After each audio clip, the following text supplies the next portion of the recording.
Hello and welcome to the End Evil podcast. This is Chris Jansen. Evil is the destruction of freedom. Thanks for coming, folks. Another fantastic episode coming to you this week. Thanks for joining us. Today, I am going to start a series I've been really looking forward to on self-protection and self-defense. And I've really been looking forward to meeting the gentleman I have with me here today. Before I do that, I just want to remind you guys, if you haven't yet, get your copy of The End of All Evil by Jeremy Locke. You can go to endevil.life and click on the store tab. There's also a donations tab. Donations are much appreciated and needed to keep the End Evil podcast alive and thriving, as Leslie Powers would say. I also have copies of the book that changed my life. This one says not for resale on it, but yours will not. Yours will say, just have the beautiful cover on there, preface on there by Will Keller. And I'll sign it for you and send you some stickers for the End Evil podcast. If you go to endevil.life, click on the store tab, and you'll see all the links there to purchase the books. All that aside, I'm super excited. I've been looking forward to this interview for weeks. And I read a book called... Now, I had it right in front of me, but your book is Violence and Ego. Violence and Ego, yeah. And Dan Arnold is a lifetime martial artist, been a police officer. You've had all kinds of crazy life experiences. I'll let you do a better job. I'm not the best introduction guy, so I'll just hand it off. Can you tell us a little bit about yourself, Dan, to let the audience know? I started doing martial arts when I was 10 years old. And for me, it was about self-defense. I really didn't get into the combat sport aspect of it, but I did a little bit of that as I got older. And then I went into the Marine Corps. I got out of the Marines and worked in a prison for 5 years, a closed maximum security prison. And then I was a cop for over 20 years. And I had to get out of that line of work because of all the contradictions in it. And I became an anarchist. And people ask me, well, how can you spend all that time working for various levels of the state and then be an anarchist? And I'll tell them, you just answered your own question. How can I not be? So I left that work in 2015. So 10 years later, here I am. Oh, can't hear you. Yeah, I'm muted. Sorry about that. There you go. Yeah, I'm going to share your YouTube channel. So Okay. Folks can check it out. I'll put it up on the screen during the live cast. And there's a lot of great info that Dan's putting out, interesting too. And yeah, I've been spending the last few weeks reading your book, and that's been like right in line with what I've been studying self-defense, weapon self-defense for the last 2-3 years, a little longer. And it's been a huge influence on my life, and it's really changed my point of view on things in a massive way. And I thought maybe first I'd ask you about what I'm going to call the blind spot. In terms of self-defense and martial arts, I feel like people have a false interpretation in their mind to begin with. And that's partly why we need to set the stage through movies, through things they've seen, television, and a lot of people that do martial arts put the wrong face forward about what it really is. And I noticed towards the end of your book, you even use the term I like, self-protection, which kind of gets to the point what I'm talking about. But please, from your point of view, what is the blind spot that most people have in regards to self-defense? I think the biggest blind spot that I see, and I've seen it in police work too, somebody will have a certain skill set, and they'll want to show you that skill set, and they want to try to sell you on that skill set, and they will come up with a problem specifically to show off that technique, where in real life that problem will rarely ever present itself. It's very situational. That's a serious blind spot I see with martial artists. They want to demo their best stuff, so they'll come up with a scenario that rarely ever occurs in real life. That's the biggest blind spot that I see. Your book talks about ego. And I feel like a big part of some of the stories you told too, especially doing trainings, because it sounds to me like you had really evolved to the point where people look up to you at every job you've had to help teach the lessons, but you've also been in the position of being taught by others. Mm-hmm. and in the fight situations you've been in through childhood and the aggressive situations, it seems like over and over you've alluded to, even in the title of the book, the problem of ego and how that affects. So maybe we could talk a little bit about ego in violent situations. Yeah, there's the one. I know you just brought me back to that last question too about another blind spot. Another blind spot is most people don't train or practice any type of verbal de-escalation skills, right? Or they have this, their ego will jump up and their mouth will try to write checks that their behind can't cash. And a lot of that's just asocial violence. It's it's social violence where they feel like they have to puff up, maybe because their lady's there or something. And this is normally found with younger men. I think when you get to be like over 40 or 45 years old, and me, I'm over 50, you kind of don't have to have this need to want to prove yourself anymore. I think de-escalation, conflict de-escalation is not practiced enough. And, we still got to live by laws in this society. So every state's going to have their own self-defense laws, and it's good to make yourself somewhat familiar with them, so you know what to do in the aftermath of a self-defense situation. But yeah, I think verbal de-escalation is not used enough. Yeah, and I think self-defense, when you say self-defense, a lot of times people their mind goes, or you say martial arts, people go to stuff they saw in movies or someone they know who practices some level of that. And a lot of that's kind of blown out of proportion in certain ways.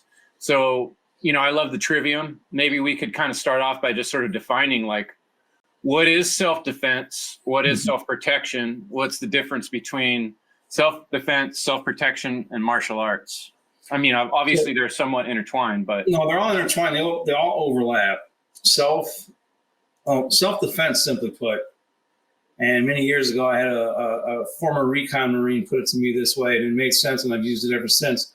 Simply put, self-defense is the ability to fight while you're hurt. Because more likely than not, you already took a hit. You already took damage. You didn't see it coming. Most of the times when you're not a party to some type of situation, you may not see it coming. Now, of course, the biggest thing to mitigate that would be environmental and situational awareness, but nobody's 100% alert at all times.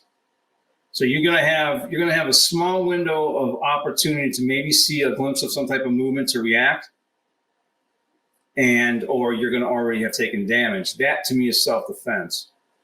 Self-protection would encapsulate your situational environmental awareness, your ability to de-escalate a situation, your ability to know what your escapes are, war games, situations where you're at. What do you have that you could put between you and an assailant?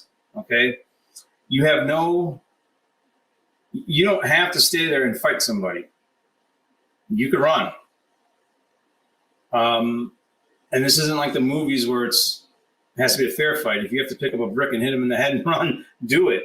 Self-protection to me is the whole thing. Self-protection to me is your brake lights on in your vehicle? Get them fixed. You don't want to rear end somebody.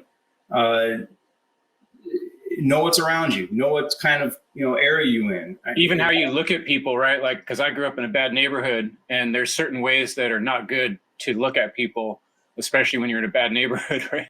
Yeah, just a quick glance, like a glance, and you kind of what I used to do when I used to teach people in the prison. Little nod is no, not even a nod. Just like if you glance at somebody and they want to really lock eyes with you, and you glance, just let something else got your attention. Just pretend like something else got your attention, and but keep your eye on somebody. If someone starts to lock in on you, be aware of that. Have your ears open. It's not just what you see. What do you hear? And how do you see best peripherally? Oh, peripherally, you only can see so far peripherally, but how you see best is just use off-center vision. So like if I'm looking around, I don't necessarily want to look at any one thing. I'll just use off-center vision to, that's what we used to call it when we were as a sniper. We call it off-center vision. That's how you spot something. You're not going to spot it trying to look directly at it. You just kind of scan and move your eyes around, and you'll pick up movement. It just depends where you're at. Know where you're at. Self-protection is know where you're at. Context. And if you don't know where you're at, then you just some basic things like pay attention to your surroundings. If something doesn't feel right about a situation or a person, it's not. So I pulled into a gas station once around Jacksonville, Florida. I pulled in. I took a look around like 2 a.m. I took a look around. It was way too much activity at this gas station for 2 a.m. And people were just staring at me, Yeah, there's some 11-year-old kids leaning up against. This was just the hood. So I just was like, because I had my daughter with me too on top of that. And I just pulled in, I seen everything, and I was like, oh, okay, we're going to just keep on going. I'll get gas at the next spot. And I'd rather push my car halfway down the freeway later on than to get gas at that place. So like if you're in a situation where you like I had the situation this past summer where I knew if I went around somebody, it could turn into a self-defense situation that would necessitate deadly force because this person is a rage monster with a gun fetish. And I obviously didn't get into that situation because I stayed away. That's keeping my ego under control. Yeah, that's huge. And instincts, paying attention to your instincts. Yeah. Learning to trust them. I knew what he wanted to do. So self-protection is kind of all of it. And then martial arts is anything that gets you off the couch and you're doing that is, it doesn't matter what part of martial arts it is. You could be doing a kata. You could be in the woods working your sticks on a tree or something, which goes along good with bigfooting, tree knocking. Or I used to tell cops, when I was trying to work, empty hand self-defense techniques with them, they're like, well, we can't do this because we're not martial artists. And I would say, well, wait a minute. Do you carry a gun for a living? Yeah. Well, what's more martial than that? You are a martial artist. So sometimes being a martial artist or doing martial arts is practicing something you don't normally think of. It's not all MMA or Kung Fu theater on Saturday. It's anything. You want to practice on drawing a knife out of your pocket. You got to be fast with it. You got to be smooth with it. So even that movement is martial arts. I remember when I first started driving, my dad had told me, what do you do if you get a flat tire? And I was like, I don't know, pull over. He's like, yeah, well, that's a good start. And then, we talked through it. You want to get your foot off the gas generally as a rule, unless you really need to use the gas, and you want to stay calm. And then as soon as you take your foot off the gas, you want to guide the vehicle off the road, right? He goes, what I want you to do is imagine that process. And, things like that, imagining a process in your mind really, I found it really reinforces that being prepared when the thing actually happens. It's like I kind of have an idea already. And I've been in 2 other cars when somebody else did not do that and have not done that mental preparation. Right. And they slammed on the brakes and the car spun around on the freeway and they're like, whoa, 2 times, 3 times around. Yeah. So I know that's real because I've had it happen the other way around when I get the flat tire and it's like, oh, okay, stay cool. Just pull over, let the foot off the gas. So I think preparing yourself. You're wargaming, so your mind is cognitively, you've done it already because you went through it already once. So you'll go through it a little bit easier. But then there's always those situations that you have to be kind of fluid on. And like one time I was driving on the freeway, nothing was going to prepare me for this. The hood of the car I was driving flew up and shattered my windshield, and I couldn't see nothing. The hood was right in front of me. I was in the fast lane near the berm, and I just looked at the lane.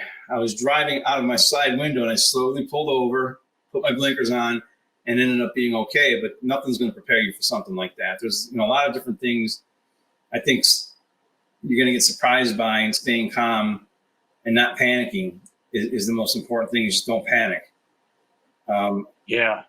That's huge. And I think training, and that's kind of the next topic I was going to bring up, the importance of training. But before we even go there, I want to hover just a more minute, because I feel like most listeners, either to this show or in general of any show on YouTube, most people out there aren't really doing any type of regular self-defense practices or routines, partly because of a mental block. And I'm hoping in this episode to maybe break down that mental block a little bit. And I think some of the things you already alluded to are huge. Like sometimes being self-protection or self-defense is maybe telling a lie in a situation. My teacher, Larry, has this story about a friend of his who's walking alone. I think he was in a different country. He was not somewhere he was normally in context with. And Right. a gang of guys right in front of him that he's going to have to come across. And there's really no way for him to get out of the situation. There's busy traffic, and turning around is going to be suspicious at this point. And he sees these guys are going to probably say something to him. And so he sees across the street a bunch of people coming out of a Chinese restaurant, like a big family or something. So he just raises his hand up and, hey guys, I'll be right there. I'll call you in just a second. Joe. And then the people obviously look over. They don't know who the hell he is. But Right. from the point of view of this gang of gangsters, Yeah. now he's connected to this whole group of people who know he's over there. And so now he's not quite the same prey he was before. And he's able to just kind of pass by him, and they don't give him such a hard time. Right. So maybe, normally we think of as lying, being dishonest, but running away, telling a lie, picking up a weapon does not lower who you are. If someone's attacking you or someone is threatening your being, it's protecting your being. And that is different when you're doing it in self-defense, as opposed to just lying or just being dishonest or just running Right. away from your problems. So Right. If someone's going to hurt you, you have no moral obligation to tell them the truth. I thought there was something else I was going to say, but go ahead. Yeah, you have no moral obligation to tell somebody the truth that they're going to hurt you. Absolutely. Oh, I know what I was going to say. There's this misnomer that you could be in an argument with somebody and you shouldn't hit them first. Under 99% of the time, I agree. But you have to watch nonverbal body cues along with what's verbally being said. If somebody's starting to get shallow breathing and they grit their teeth a little bit and they're flexing their fists and they're closing the distance on you and they're being threatening in their words. Or stance position, right? Yeah, they start to blade their body a little bit and they start walking towards you, or they puff their chest out and start coming towards you and they're telling you they're going to beat the shit out of you. Okay, believe them. You don't have to wait for them to throw the first punch. I highly recommend throwing the first punch yourself. And I told a story in that book where I was cutting school. This is in my teenage years. And there was this big bully that was cutting school with us the whole day, kept messing with this littler guy. I was like one of the in-between dudes. And he kept messing with this littler guy. And towards the end of the day, I had just gotten sick of it. And I just said, dude, will you leave him the F alone and shut the F up? I don't want to cuss on your podcast. You can. Feel free. All right, that's this cool. podcast swears are fucking cool. All right, cool. The dude turns around and starts walking towards me. We're on the railroad tracks. And this is in inner city Cleveland. He starts walking towards me. What you saying? He's coming at me aggressively. So once he got into my personal space, which is my space where I can hit somebody if they're getting in on, as soon as he got in my personal space, I hit him. I wasn't going to wait for him to throw the first punch. And I, made sure he apologized to that littler guy, and then he went on his way. Surprised everybody. Nobody, because I was quiet the whole day. I hadn't said anything. I was just quiet the whole day. I just got sick of it. And a funny story was how old was I then? 16 maybe? You go about 8 years later or whatever. I was 23 maybe, 7 years later. I was working in the prison. And next thing I know, the kid I defended was an inmate in there. Wow. So he came up to me and thanked me in the prison. He thanked me. I'm like, what the hell are you doing in here? He's like, I got caught stealing stuff out of a car or whatever. I'm like dum-dum. What the hell did you do that for? But he's not a bad guy besides. He's a very bad guy for doing that. But compared to the people that were in there for Now that is dishonest. Yeah. Yeah, it is. But he came up to me and he thanked me for it. That kind of felt good. It's always, I was surprised. I've had that come at me years later for something that I did I just can't stand bullies. I've never been able to stand bullies. That's awesome. So well, here's another one. I had a discussion with a young man who seemed to think that, oh, if someone comes at you with fists, then you have to fight them with fists because that's just the right way to do things. And I'm like, nah. Let me hear Dan's answer. This ain't the movies. You know the movies where Jean-Claude Van Damme and the other guy are on the roof and the other guy throws his gun down and Jean-Claude Van Damme does it too? No, that's when I would shoot the dude. Like literally, you don't have to fight. If they want to do you harm,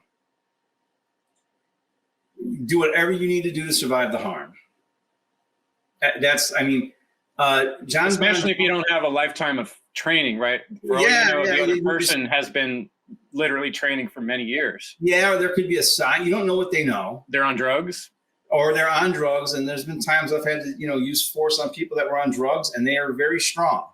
They don't know. Yeah, you have that one story where you smashed the guy in the nose, and blood just came out of his face, and he didn't stop at all. And you were like, normally that'd be a showstopper, but the guy was real high on whatever he was. On coke and whatever else he was doing. They used to smoke marijuana. They used to smoke wet. They called it. They put like formaldehyde or some other crap, the cocaine mixed with marijuana, and they were just incredibly strong. It disconnects whatever in your brain says I'm weak, and they get chimpanzee strength.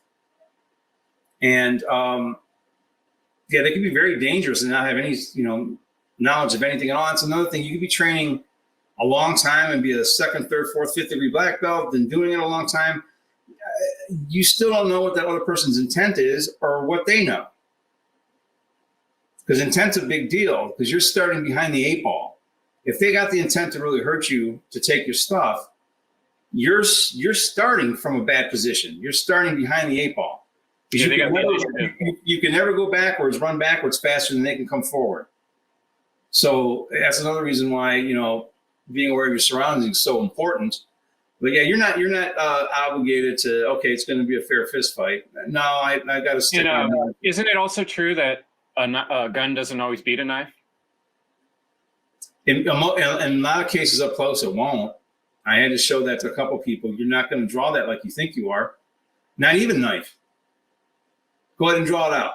If they were within within distance where I can get a hold of them, 5-6 feet away, they go to draw for their gun. I know they got one on and they go to draw for it. They better be fast. They better be fast because both their hands are going to be busy.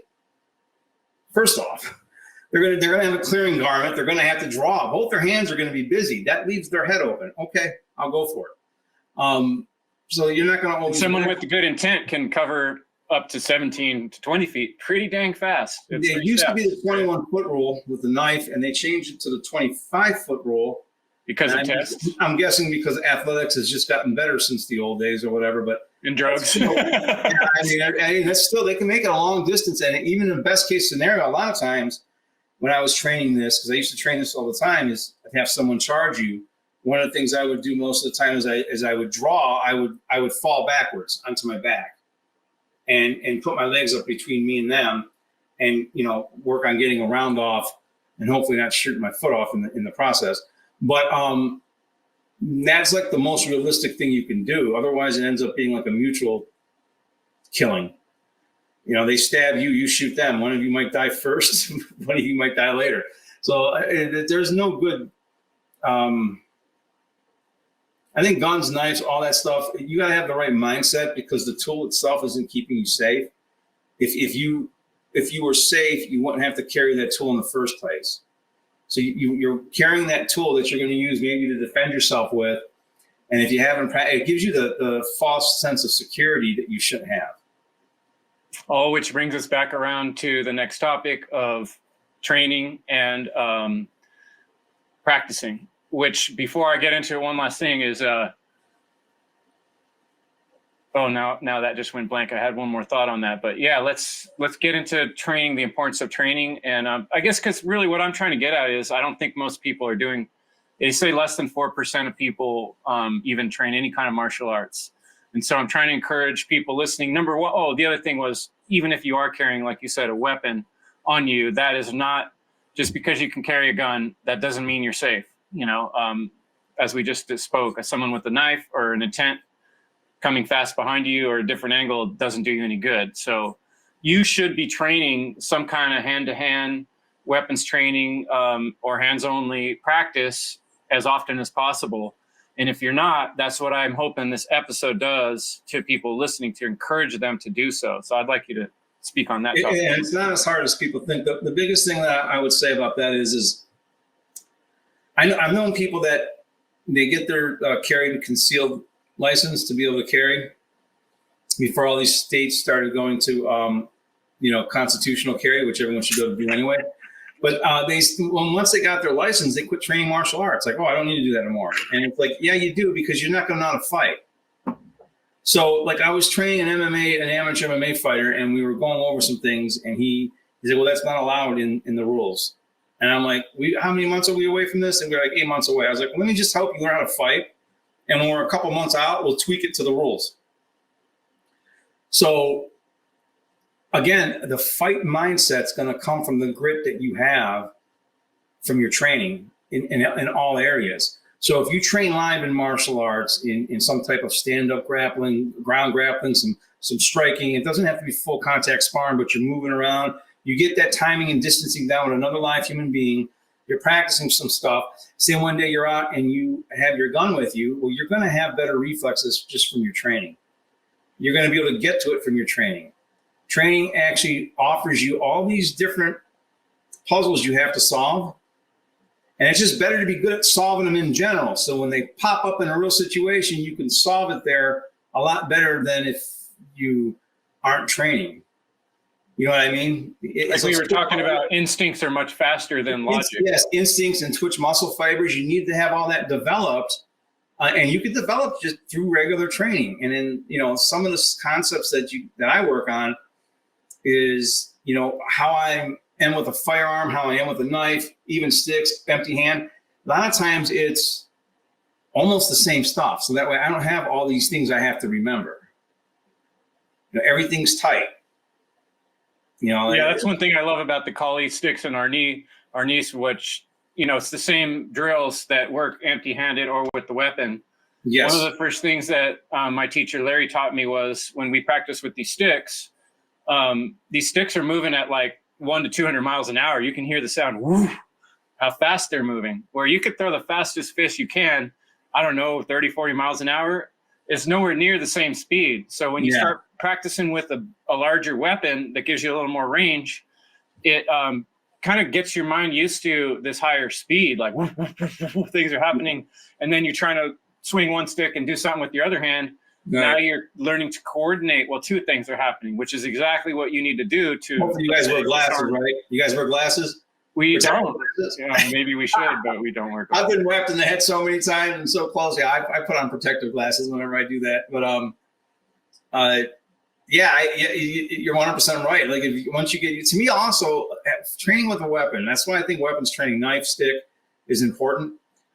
Even when I go to the rifle range, if I'm shooting even at 100 yards, just the breathing.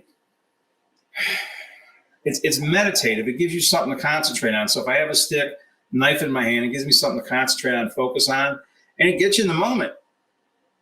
It gets you in the moment in a very healthy way. And so I just think overall training, you should do something. If you're not, it doesn't matter what it is. Pick a martial art. I've told people, kick a tree. Go out and kick a tree every day. Feel what it feels like to feel that impact when you walk against the tree. Right. And also it gets your leg more limber, lifting it up, try kicking it at different heights. That's a good, simple start everybody and anybody can do. Right. The tree doesn't mind. The worst thing you'll do is drop a fruit on you.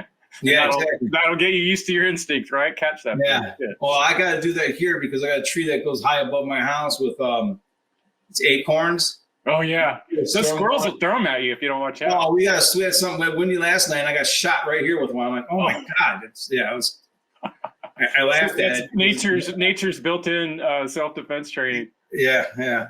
Larry had me study this story. Sometimes we, like you said, war game, right? And he had me study the story of a woman that got, she wound up getting killed by a mass murderer guy.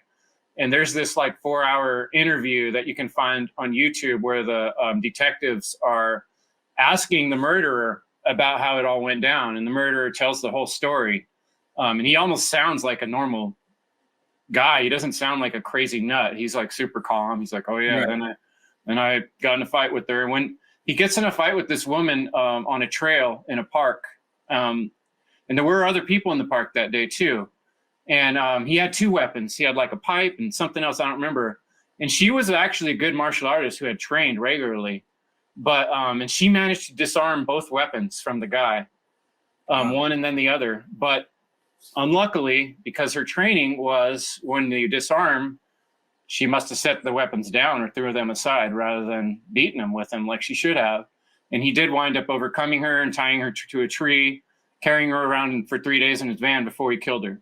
And, you know, one of the big lessons in that story is, you know, you got to be careful how you train. You know, you told the stories about police catching their shells.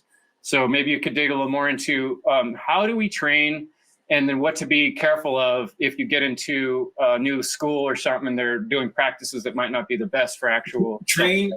Whatever training you're doing, put into the proper context of the training. So if you go into school and someone's training like maybe 5 or 6 different movements in a kata, you don't fight like how you do a kata.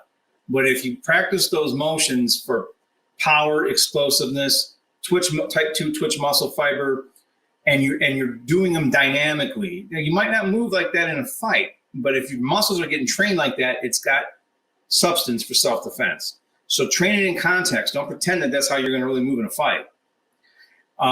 I used to tell guys at the range, this used to drive me nuts. And as soon as I was able to change it, I changed it.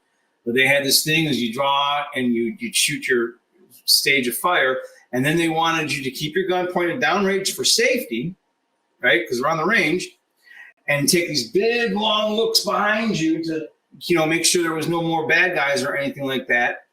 And that created a cognizant dissonance. There was a in order to do that, you have to disconnect your belief system in reality. Okay. First off, it goes against the +1 rule. If I just engage somebody in this direction, the +1 rule says there's someone else. Secondly, in real life, I would bring the gun in, point it down. If I had to change directions, downrange is wherever I'm looking. So what I started doing is they want you to be able to break that intense adrenaline dump that you're going to have, which causes you to intensely fixate on an area or a threat, right? Yeah, so I get it. So yeah, it all comes in. So instead of doing those long, big looks and keeping the gun out here where someone else can grab it. Disarm you. Long, right? Big looks, right. I would just have the guys come back to sole position, or I would just have them come back to high ready, which would be here, center body, and just look real quick, you know, hey, everyone good. Okay, you just had a shooting, blah, blah, blah. Okay, everyone good, anyone hit? And you get right back in that direction. Keep it in context to what you're doing. A lot of times if I'm on an indoor range, you're limited on what type of drills you can do. So let's make this about marksmanship. Take your time, use your sights, get the best shots you can. Practice your breathing, right? Yeah, use your breathing. You know, most people can't hit something this big at 50 feet with a pistol, just standing. It's hard, but you can if you practice it. And I'd have guys going slower. I would have them using the stall wall, lean up against the wall, use it for support. If you're in a mall and someone has a rifle and you have a pistol, that's like a samurai sword. They got the samurai sword and you've got a knife. In most cases, the samurai sword is going to win. So if you got a pistol and they got a long gun, you're going to lose in most cases if they know where you're at and they can decide to engage you. So you might only have one shot. So if you're going to engage, first off, you're not required to. You're required to keep yourself safe and escape. But if you have a conscience and you're going to engage to stop this maniac, you might only have one shot. So make it count.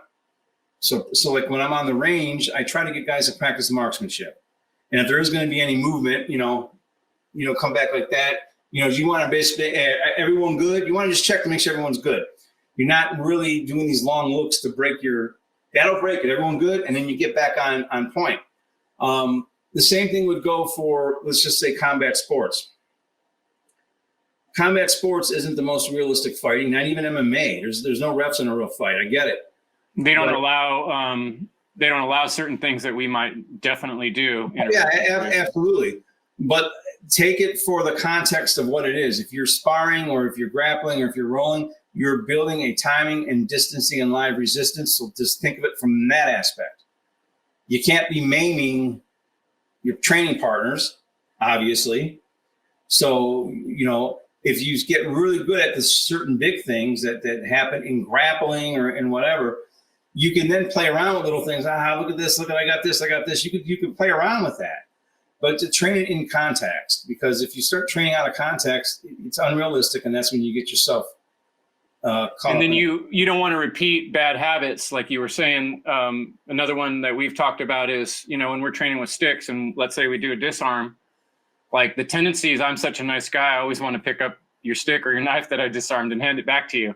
Right. And I guess there's quite a few situations in real life where people have done, and you talked about one in your book. Yeah. So like what we do is, like, we don't pick up each other's tool. Like if I disarm you, you got to pick it up. Right. I don't want to practice giving you your stick back, because what happens is, in a real situation, we practice it so many times that's what we do, is give the assailant their weapon back. Well, there was a situation that they were training, because a large majority of officers who get killed, not a large majority, but a significant percentage. Too many. They get killed with their own firearm, especially in the old days. Guys would reach and get their gun. So we were practicing, they had us practicing gun defense, defense against gun grabs. So you're standing in front of the guy, your partner, and he's going to reach for your gun. You're going to let him get it, so then you can do your technique. So you got guys doing this so they can get the gun. And I'm like, you're just making guys practice on how to let someone get their gun. What are you doing this for? So like I had them change that whole entire thing. Good for you. If you see someone reaching, just, what are you doing? You step away and you smack their hand away. Like, I was worried more about the rear gun grabs that you might not see, how to react and secure that. So that was another way training of training your instinct and and then the context and your situation. We had a situation, and this wasn't mine, so this is a secondhand story, but I believe it. A firearms instructor, martial arts, defensive tactics instructor had a situation. Dude pulls out a gun at him in an ATM machine. He beautifully disarmed the guy because he was so used to doing that scenario. That one time, that one scenario popped up for him, boom, and he handed the gun back to the guy. And both of them were shocked for a second, and then it turned into a real fight to get the gun. And he got it away from him again, but it's like, dude, that could have turned out really bad. Yeah, you don't want that on your tombstone. What's that? I said, you don't want that on your tombstone. No. Yeah, I shot with my own gun because I gave the guy his gun back.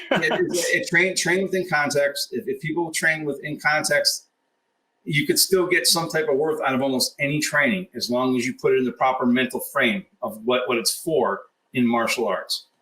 So all that to be said, we're telling people, definitely start finding a way to train. But that being said, consider and reconsider the way you're training and the way that people are trying to train around you. It doesn't mean they're right just because they've done it a lot of times.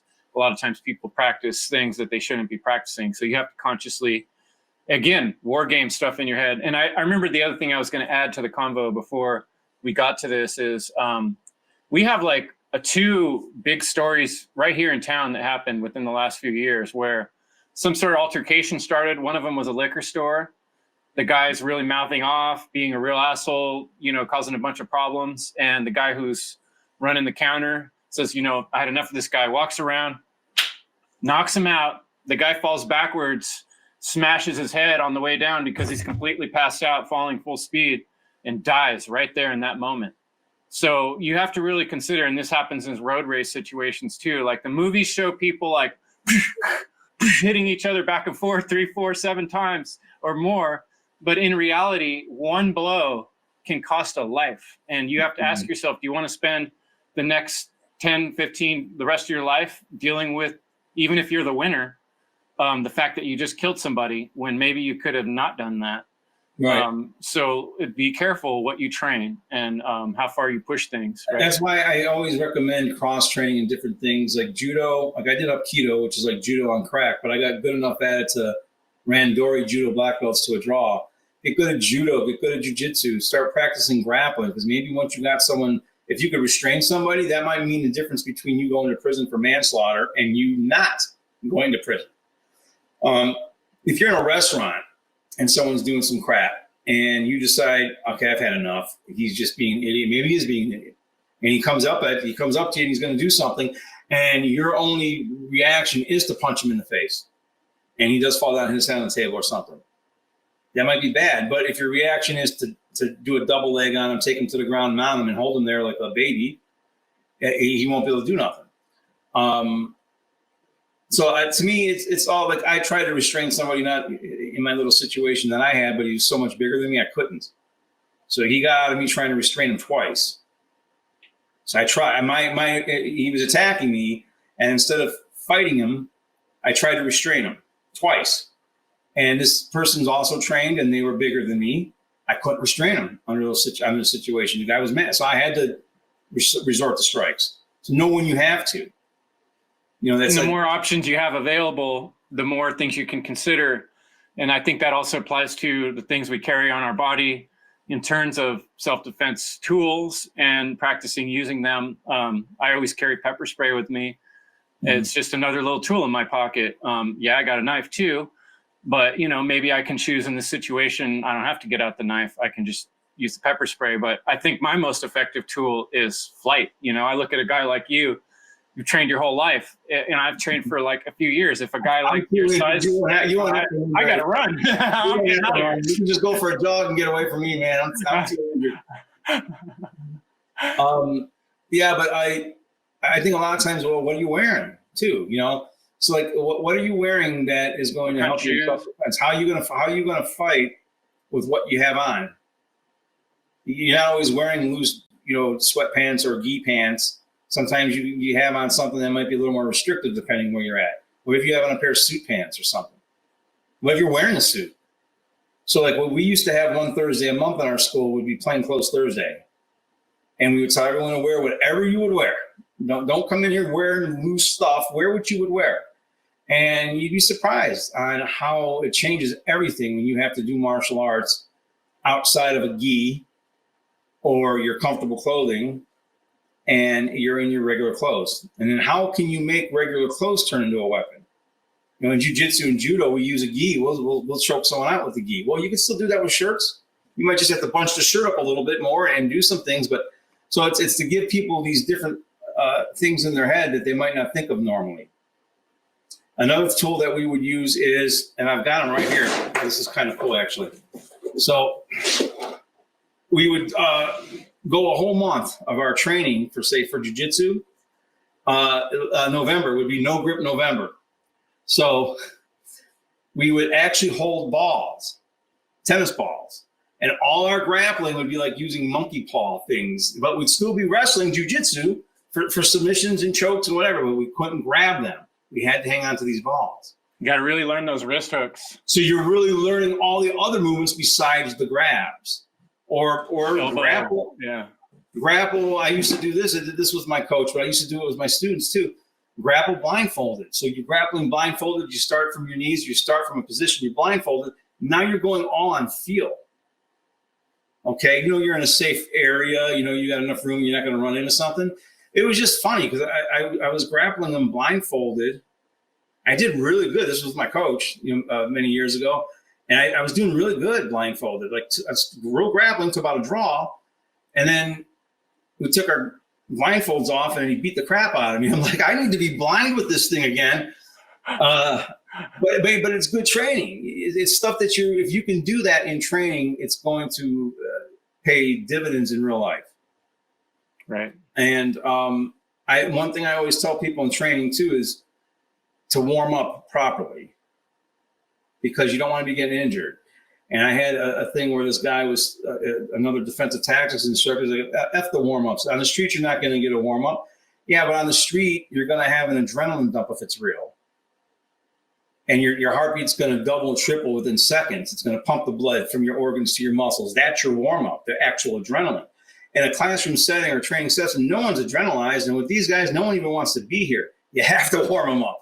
So, like, do a proper warm-up. Right, and if you get injured in class, how good are you going to be when you walk out on the street and something happens and you're limping because you overdid it in class, right? Yeah. That's another thing when you start talking about, like, ego. That's why it was violence and ego. That ego will get in your way in training, and it'll keep you from training right. It'll keep you from training. I watch it in jiu-jitsu all the time. Someone won't want to roll with a lower rank guy because that lower rank guy is beating all the higher ranks. So they talk about that everyone checks their ego at the door in arts like this, and that's not really the case.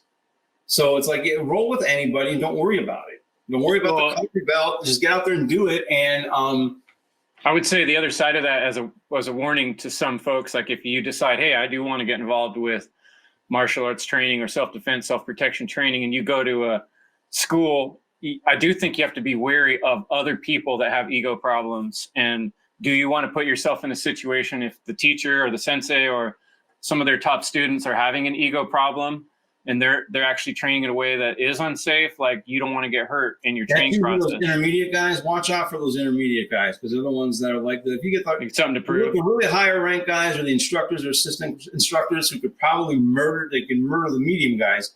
They're the ones that are going to go light with you, and it's going to be that medium guy who's going to use you they're going to try to use you as a dummy, or some other beginner to whatever degree or another. That's when you just have to think and tap fast and verbally tap. Don't just do that. Tap. Yeah, you want to do physical and verbal tap. Tap, tap. You got it. Tap, tap. Always tap often and tap early.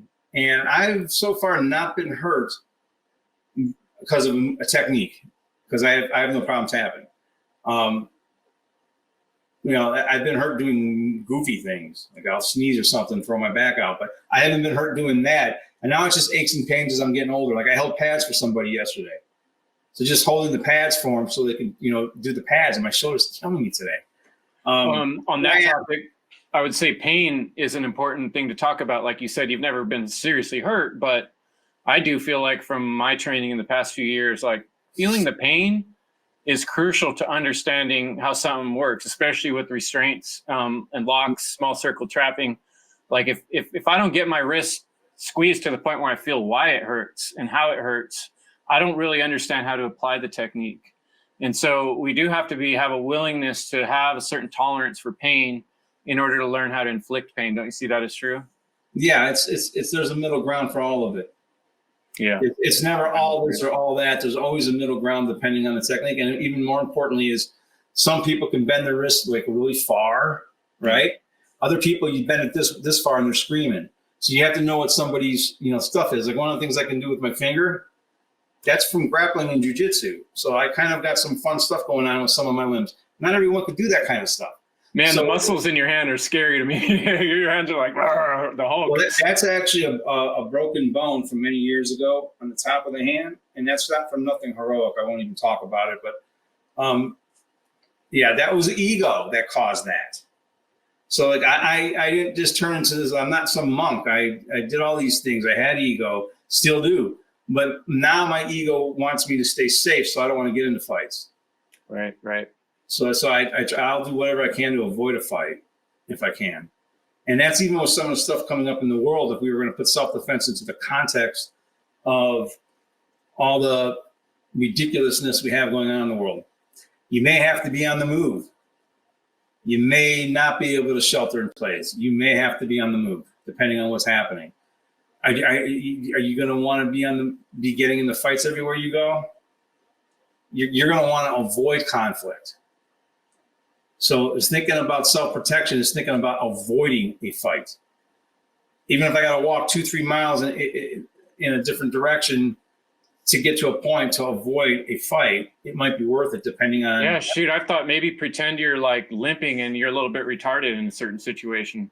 Whatever it takes, if that gets you out of the situation, that's not a bad thing. If someone's, especially some order follower is going to mistreat you and you act like you're something you're not, that might be a good tactic, I think my opinion with that is going to be they want to push us to a degree to where the civilians are doing it to each other. And the order followers, when they come in, like none of us are going to fight off an army. We could have an encampment of 20, 30 people. We can give them one hell of a go for it, but we're not going to fight off a military unit. So I'm not really training for a military unit per se. I'm training more for, I'm going to train for that, but I'm more worried about the rabble, the Walking Dead. I agree. And we don't have the numbers of networking and training in groups that would require having any kind of real force. They can bomb a place. They've got drones. I mean, they got so much stuff. Technology. There's a lot of places you can go. Like I won't get into the military tactical part of it, but just from a self-defense standpoint, my basic thing is that stuff, the worst case scenario happens in society, and we start to have a partial breakdown. They're going to do a slow squeeze. They want to get the civilians to do it to one another. They want to be virtuous looking. Yep. We're coming in for safety. So we're not going to, it's going to be more like other people that are going to be doing it. And something that I've always said is the things in the news, you can see that they're trying to foment this division on all levels, whether it's age, race, color, your sexual orientation. They're all being blown out of proportion by these stories that we see. Hopefully you're not watching. I don't watch the lame stream, but you can't help but hearing about it. It's all meant to trigger you against someone of the other sex, size, weight, sex orientation, or whatever, right? Right. It's all meant at putting us in a category where we're othered and they're othered. And everyone feels alone, scared, and defenseless, and so they act out. Yeah. They're turning it into a pressure cooker. We can get into a whole other conspiracy theorist episode on that. But as far as like self-defense is concerned, just be ready to move. Be ready to avoid fights because they don't want to look like the bad guys. They want. And I've heard from homeless people that if you stay in one place, you're always going to get robbed. You're always going to get beat up. The best way to be, if you are homeless or wind up without a place to stay, is to keep moving and finding food too, because you keep getting your food from the same place. It's just a matter of time till things become problematic. So if you keep moving, you always have the best chance of survival in that route. Right. Yeah, you stay on the move. I forgot which Indians it was. Was it the Cherokee? No. Apache. Oh man, this is terrible. No, not the Apache. Who were the last Indians to be rounded up? Well, it was the Sioux Nation, right? Wasn't it? I'm not sure. But the last ones to be Mohicans. Might have been the Mohicans. But they all went north up into Canada after the they stayed on the move. They were the last to be rounded up because they were already nomadic and they stayed on the move. Yep. So staying on the move is definitely you might have and all those guys. Yep. Okay, so let's transition. We've talked a lot about the tactics, self-defense, self-protection, martial arts. Let's talk about the moral aspect of this. Maybe you can tell us a little bit about your transition where, like you said, you were in the system, you were a police officer. At a certain point in your life, you realize it didn't align with and now you call yourself the spiritual anarchist, which I love. Yeah. Tell us about the moral aspect of this. And that's, I think, the deeper reality that I'm really getting at. I'm a comic book nerd. You can see the Thor shirt, right? Like I'm a comic book nerd. Me too. So I always go with what Uncle Ben told Peter Parker: with great power comes great responsibility. So when you have, I don't know what you know as far as your skill level is concerned. I don't care what size you are. If you're starting a fight with me and I'm in a self-defense situation, I'm going to take it very seriously, very fast. If I have to go hands-on, it's going to be very fast. But then I'm going to also de-escalate very fast. If I get control of it, control of the person, or if I've incapacitated them to the degree that they're not a threat and I'm not going to keep going. And that's where you have to control your adrenaline. When your adrenaline goes up, some people want to just snap and they just keep going. You can't do that. You got to bring it back down. So, and that's hard to do in the middle of an adrenaline dump. The only thing that's going to do that is to have training that approximates that type of stress to some degree, and or have a whole bunch of real fights under your belt, which a lot of people don't have. So then know how to train. You could train in a manner that elicits a partial adrenaline response. And that partial adrenaline response training is what's going to help you de-escalate yourself once you've done your technique and you got them, down. You don't have a moral responsibility to do anything but protect yourself and those who can't protect themselves, in my opinion, with what's coming up today. And a lot of people would say you don't have a moral responsibility to protect anyone but yourself. But everyone here feels a moral responsibility to protect someone other than themselves, someone in their family. You know, if there was a child on the street, you're going to at one point in time have a crisis of conscience where you're going to do something. So if you're going to do it hard, do it fast, do it effective, but then de-escalate. You don't have to keep going. So I think the moral responsibility is talk your way out of a fight if you can. But then once you can't, I mean, what was that guy, Patrick Swayze played in the movie Roadhouse? Be nice until it's time not to be nice, right? I know it's very cliche, but when it's time to go, really go, commit to it. But then be able to dial it back. And that's the hardest thing for some people to do, is to be able to dial it back once they turn on.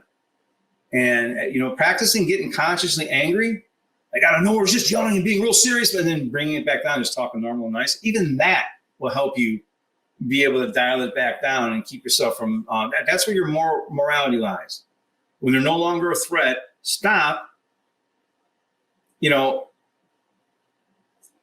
especially with state laws the way they are and different laws. If you don't stop, you're going to end up in jail. I'm telling you, you will end up in jail. Even if you're in the right situation, you win it. You weren't the one who caused it, right? You didn't start the fight. You were defending yourself, but you pieced the dude up because you could fight better. You're probably going to go to jail. So just understand that the more damage you do, you know, now if they... Now it shows intent that you... Yeah, if they badly hurt somebody in my family or whatever, I'll just do the time. I mean, I wouldn't care then. Right. But, you know, they've got this, and this is what gets me angry. It really gets me angry. This is part of the contradictions in police work. All these different cops and corrections officers, man, I've done the same thing if my daughters were involved. I would have done the same thing. I've done the same thing. And it's like, yeah, of course you would. Why am I here then? So they've got it set up to where only people with special monkey suits and shiny things are allowed to use force and or violence or whatever you want to call it. And I don't like that. I am not a violent person, but I think any human being should be allowed to and should be given, like, we're under constant surveillance. Like, you can't, it just, to me, it doesn't, a lot of it just doesn't make sense. Why would you spend 30 to 50% of your money to keep yourself under constant surveillance and have a bunch of secret agencies keeping track of all your moves? Why would you want that? Why want that? The whole thing just doesn't make sense to me. The whole thing it just doesn't make any sense. It just proves that we are in an immoral world, and the context is that we are under slavery. And so that's why the initiative is here to actively be making the choice to prepare yourself in every way possible so that you don't get just totally overridden by rage and your heart beating and your adrenaline pumping. And then this is what will happen to people too, and that it happens with kids. This is why we see some of the school shootings we see. They have the zero violence policy, and it doesn't matter who started the fight. You both are getting suspended, and that's all that matters is who started the fight. So it's the person, and that doesn't mean just who threw the first punch. Who instigated it? If someone said, I'm going to beat the shit out of you, and they're coming up close to you, they're instigating a violent encounter. They're starting the fight. And when I was going to school, the person who started the fight was the one who'd get in trouble or more trouble. In some cases, you know, if they started the fight and you won the fight and you won it pretty good, you might do in-school suspension. They were getting out-of-school suspension. So there was always a worse consequence for the person who actually started the fight, where nowadays it isn't. So they have the zero tolerance policy, so it creates passive aggressiveness. It creates all this nonsense, and then sooner or later someone snaps. And when they snap, they really snap.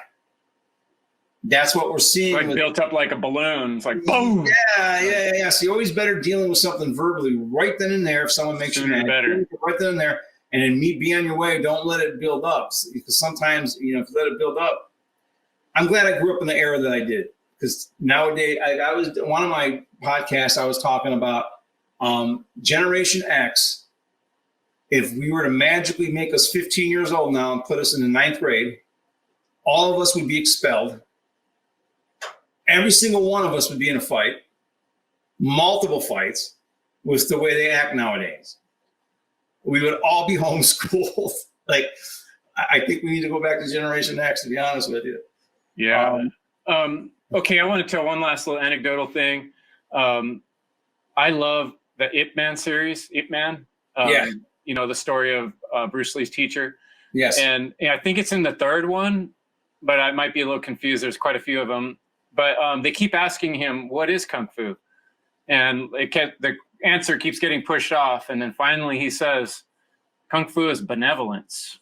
And I think that's a really beautiful statement. When you're train yourself to the point where you can be calm in the storm, and you don't have to hurt someone to the extreme, like you said, you can be benevolent. And it allows you to be benevolent because you have all these options.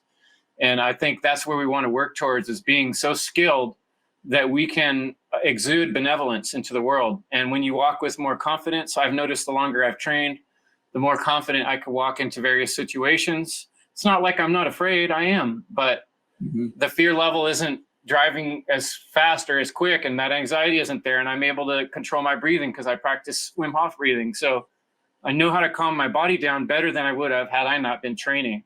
And so that's what I want to encourage people to start doing, if you haven't already: breathing practices, meditation, yoga, and any kind of physical training you can do, whether it's physical fitness, or if you can find people to train with, or people that have some kind of knowledge that they can impart upon you, do it. And the sooner the better, and be careful that you don't get involved with people that have inflated egos. So that's advice for the folks listening from me. And then I'll turn it to you, and you can close up with anything you'd like to share with people, and then websites and where they can find your work.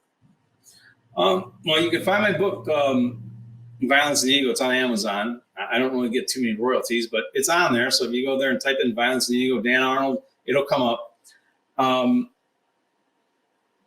I don't know, as far as closing is concerned, if you get into a martial arts school, and I have this in the book, Violence and Ego, make sure the instructor knows what they're talking about. And if you don't never been in a school before, it's why the book I wrote will help you out, because I wrote it for that person who doesn't have a whole lot of experience, so they can see what to look out for from a martial arts instructor, and make sure they've got an instructor that's more about seeing you develop than seeing themselves develop. That they're more about how awesome they think you are than about how awesome they want you to think they are. Okay? There's a lot of instructors out there, that's what they want, and they have cult-like environments in their schools. You don't want no part of that. Be able to spot that kind of stuff early. It doesn't matter how skilled they are. They might be one of the most skilled martial artists you've ever seen. It doesn't matter. If they're more interested in showing you how awesome they are, and they're not interested in showing you how awesome you are and how to build you up and have balance. They should be able to do both. They should be able to, you should know that they know what they're talking about. They have confidence in what they're teaching because they can do it, but then they're not always trying to impress you with all this stuff. They want to give you time to work on some things. Have clear-cut goals with an instructor. Some people used to come into my schools, they didn't want competition. They didn't even want rank. They just wanted to train. Just train, have at it. Have at it. Belts don't mean nothing. Neither the competitions. Neither one of them are going to save your life. Have fun with it. When you get into a school that you're actually training, moving, being physical, and you're having fun, especially it's stress relief in today's day and age, do it. Don't ever leave that place. It'll make you a better fighter, a better human being, better able to defend yourself, and you're going to be healthier just from the stress relief. I don't care what, it could be the YMCA karate. I don't care what it is. If you like it, you're having fun, do it. You know, if it's a good environment, stay with it, because there's a lot of bad ones out there, actually. And like my school had, I still get a lot of compliments. My school had an environment that was, it still had that like respect of the traditional martial arts. So we still had all that kind of respect of the traditional martial arts without being culty. I won't let anyone call me sensei. Call me Dan. Like the kids could call me sensei if I had like teenagers or whatever, but everyone else called me Dan or Coach Dan. They'd call the jiu-jitsu coach, Coach Nate. They'd call us Coach whatever. But we had a sort of fight school atmosphere mixed with a family traditional martial arts. It was like a little bit of both. So when we spar or rolled, it was good medium stuff. It wasn't killer, but it wasn't so light that you had this false sense of security. You know, there's a middle ground to find. And I think we did that pretty well. If my roof hadn't caved in, When the roof caved in on the place I was renting 1 week before I was supposed to renew the lease, I took that as a sign from the universe to go do Move the training to your backyard for people yeah, that yeah, deserve so, it, right? yeah, because I wasn't clearing the rent real well. I mean, I was coming out of pocket every month. I was having a blast doing it. And that's another thing. I wasn't about the money. You know, some people try to loop you into contract. Yeah. If their product is good, they don't need a contract, in my opinion. They'll keep keeping stuff further out. Like, oh, we'll get to the knives and stuff when you get to the certain level. We're just going to do punches. It's like, come on, man, you're just fleecing people for the money. You got some real skills to teach. Let's get to it. There's no reason to put that shit off. I had a fencing school do that to me. They wanted me to learn the foil before I got to the saber. And I'm like, I want to do saber. I'm good at the saber. I've done it before. And she wanted to just make a bunch of money. And meanwhile, I took out her whole saber team that night and beat one of her foil fencers. That was one of her. I want to do saber. Yeah. Now she wanted me to buy all the foil stuff. Then I can buy them. No, I left. Right. It's not a friggin' subscription. It's right. Like, if they really, like you said, the key is noticing that they really want to find the best in you. And you can tell that if somebody's transmitting that, or if they're just trying to fleece you. And, it takes 4 schools before you find the right one. You're better off doing that than staying at that other one and wind up twisting a ligament or something and being limping the rest of your life and being like, why did I train? That was stupid. It's because you went to the wrong place and you didn't see the writing on the wall, So all that to be said, like I said, I'm intending to do a series on this topic. And so I'm really hoping to have you back, Dan. You're someone I really want to learn a lot more from, hopefully even train with someday. Yeah, we'll get together someday. If you are willing, I'd like to continue this conversation. We got a lot more to talk about. This is just sort of a cursory getting started. But I'm going to post your links. I have all your links that I will post with the show and in the comments. So, we'll go over all that. And I hope this inspires the listeners. I hope you guys take on some kind of training. I'm going to be starting to share what I can on my social media channels little by little. And my teacher, Larry, I've always called him Larry. I only started calling him Sensei a little bit recently because I noticed in your book you said Sensei actually means he who came before you, right? And so, we've always just trained with whatever we're wearing in his yard. And so, right. If it's cold out, we're wearing a jacket, I never got into being called teacher or anything by a foreign language. Just call me Dan, and that's cool. You should have respect for me without having to call me by some foreign name. You should respect everybody equally. Love that. One last thing I'd say too, as far as the contracts are concerned, I've seen a lot of times where they'll treat you like gold till you sign the contract. So that's another reason why, if they say, nah, I know a guy in Florida, no contracts, his school is huge because he's putting out such a quality level of teaching, everyone comes back. I mean, that's what you want to find. If you can find that, it'll be golden. And then if you don't have a school around you, man, YouTube's got videos. Just find one person to train with. Find a person to train with, YouTube some videos, do anything. And I had some of that in the book, Violence and Ego, some techniques and some things you could practice to just get moving and just get going to defend yourself. Absolutely. But yeah, that's about it for me from this. We talk about martial arts all day long, but yeah, we'll get into it more in the future. But for today, I got a load of stuff to go take care of in my life, and I'm super appreciative for you setting aside. Thank you too. It was great talking to you, Dan. I really appreciate it. So, folks. Much love, and evil is the destruction of freedom. Peace.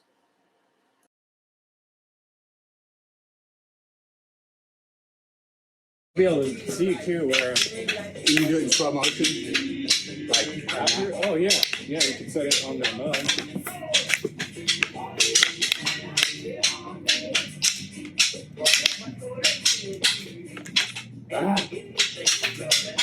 Almost have to look away. Yes, you do. Good, that's great. Hey, don't make it big. Come on.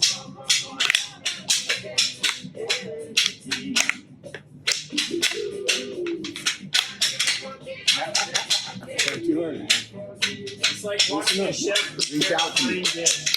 Yeah, reach out to me. And now you're starting to hold it hard. I know. I'm clenching up. Yeah. I can feel it totally. Better when you listen. So much better. When you start doing weird shit, then it's gonna start getting A little panicky. yeah. But that's what we're trying to do, right? We're trying to do this and then be able to pull it out at any time and go, yes, sir. Bam. That's what we're trying to do. It's not we're lost in this thing. We can't do anything else. Right. I should be able to do this drill and have a conversation with dude over there, right? I can't have a conversation with dude over there about taquitos. I got it. You don't got it. Yeah.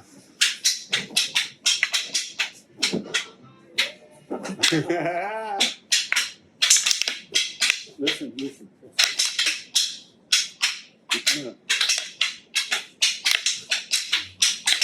Listen up.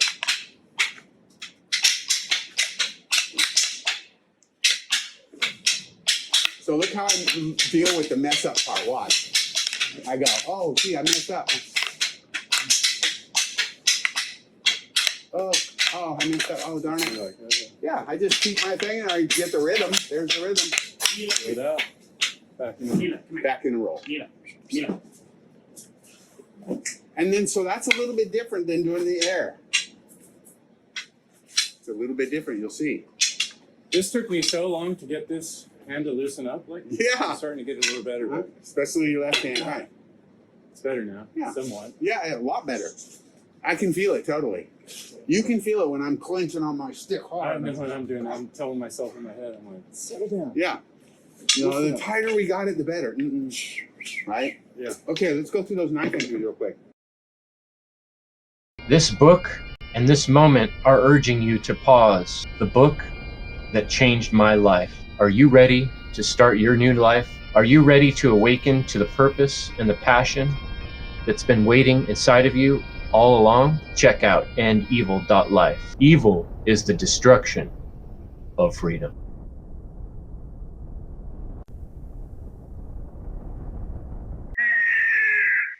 I got the book, The End of All Evil. I got plenty of copies. So if you click on this link, either this book here or this link, it will take you to a payment page. You get the book, and I send you some End Evil podcast stickers. My book is out, and so you can right now click on this link, order that copy that I'll sign for you, and I will also send you some stickers. Or you can get both. And this is a limited time deal that I've got on my website right now. You can order my book, the author's copy signed, and you can get The End of All Evil for $45 for both. And that link is right here on the End Evil store.